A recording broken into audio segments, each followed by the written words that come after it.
My name is Sylvester McCoy, and you're watching Dr. Freedom.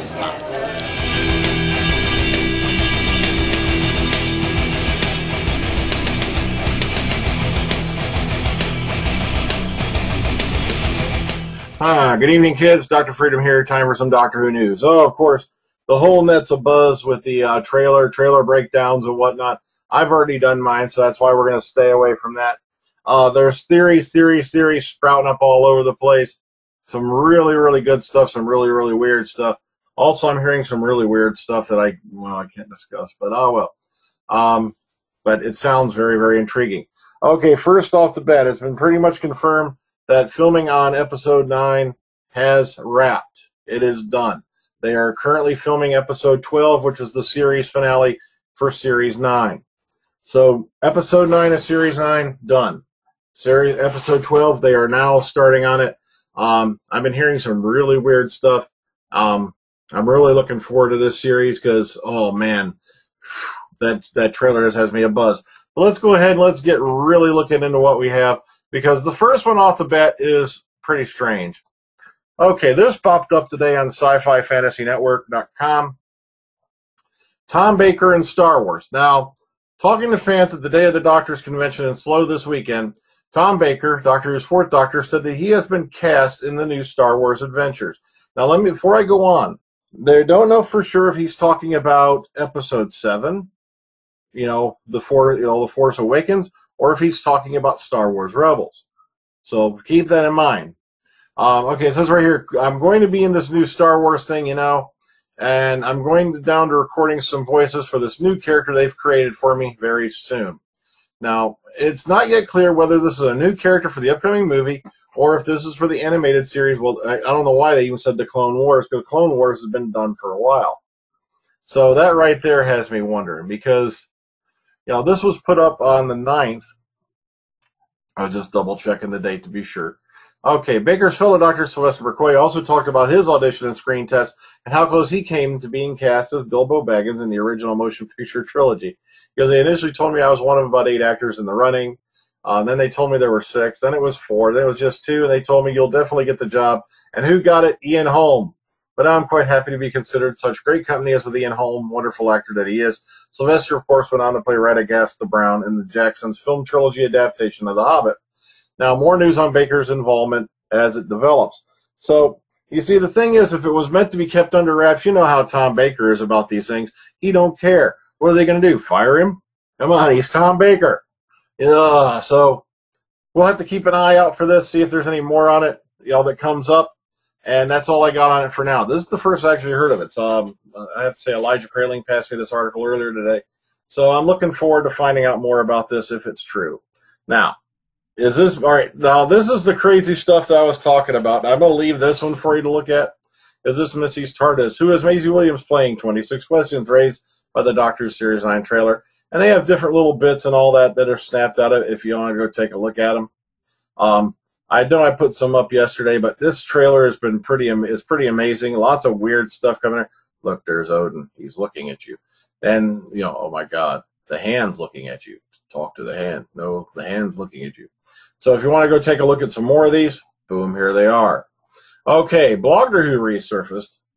The Figurine collection has a new edition. Matter of fact, it says right, the latest issue of the magazine, Figurine collection, is hitting shops now. Issue 52 comes with the Handbot and the Cybermen from the Moon Base. And this looks like some really neat stuff. I'm not much into collecting figurines and whatnot, but I know some folks who are. And, the Moon Base Cybermen were pretty cool. So be sure to go check these out if you're interested in that kind of thing. All right. Another RTD era Doctor Who star was spotted visiting the set. And no, I don't see how this is spoilers. I just put it up here because it's a nice shot. It's Georgia Moffat. We all remember Georgia Moffat as being, quote-unquote, Jenny from back in The Doctor's Daughter, way back when in the Donna era, with David Tennant and Catherine Tate. And I don't know. The thing is, a lot of you people know this very complicated story that Georgia Moffat is Peter Davison's daughter, and then she met David Tennant. They're married. They now have kids. Kind of a weird thing going on there, and she played the Doctor's daughter. It'll confuse the heck out of you. It'll make your brain explode if you try to figure it out. So, no, nice little look there. It's nice to see, you know, we got someone else, you know, popping up to visit the set. Okay. Oh, yeah, by the way, I wanted to mention this. Look at this. Remember how I showed you this and I named the lady off? They used the photo and then blanked out this poor lady's face. How... I'm not even going to go into that. That's just beyond me. Okay, next up, changing face of Doctor Who. Now, last year, Colin Brocker's portfolio, Day of Doctor Who, was widely acclaimed for its presentation of a 5th anniversary special that might have been. Now there, William Hartnell and Peter Cushing had joined Patrick Trout in a story which, as the Imagine Radio Times cover, now remember, this is, you know, this is kind of a little lark. It's not real. We know that. Listings and even telesnaps suggested a pseudo-anticipated Day of the Doctor while tying in the 60 stories and an earthly child of the war games, as well as reconciling, blah, blah, blah, the cinematic and television versions of Doctor Who. So, if you want to go check this out, there's pictures and whatnot. I just thought it was just, you know, weird. And also, if you look around on the net, there was a list of doctors that the show had been done in America. And that was a very interesting list of actors that they picked. Okay. Next up, Samuel Anderson wants to return as Orson Pink, and he's a great idea to pitch at Steven Moffat.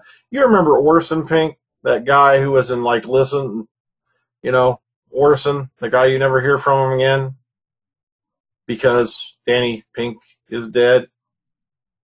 Well, he has an interesting theory he wants to pitch, you know, and come back as Orson Pink. And once again, this is for you guys to go check out. Okay, so one old article and a bunch of new stuff. Like I said, I'm starting to finally get a trickle of some stuff in that's seeming to be pretty interesting. I want to sort through it and all that first and see what I can put out and what I can't put out. See, I'm very, very careful about what I put on the channel because certain things that get leaked can get people fired off their jobs and end their career in the BBC rather quickly. And I don't want to do that to people. So that's why I'm very careful about what I broadcast and what I don't. So as soon as I get clearance on this one particular item, it's a very interesting item, I'll pass it on. But until then, I got to hang on to it and make sure that somebody is not going to lose their job over it. But okay, that's all I got for you tonight. So everybody take care. Ta-ta. Enjoy the rest of your evening and catch you all tomorrow. Don't forget Omega Files this weekend. We're going to be covering Probe, the Zero Imperative, basically the continuing adventures of Liz Shaw as done by an independent production. So take care. See you later. Bye-bye.